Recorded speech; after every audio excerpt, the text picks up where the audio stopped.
রাজ্যে ছিল এক এমন রাজকুমারী, তারে ভালোবেসে দিয়েছিলাম যা ছিল আমারই। আমার বুকে মাথা রেখে বলতো মনের কথা, ভাগ করিয়া নিতাম দুজন দুঃখ কষ্ট ব্যথা। আমি শুধু ছিলাম যে তার প্রেমেরই পূজারি, তার ভালোবাসা করলো আমায় পথেরই ভিখারি। তার কত ভালোবাসি জানে না রে জগৎবাসী, জানে অন্তর্যামী।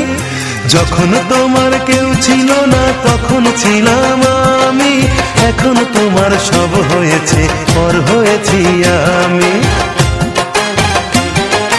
যখন তোমার কেউ ছিল না তখন ছিলাম আমি, এখন তোমার সব হয়েছে পর হয়েছি আমি।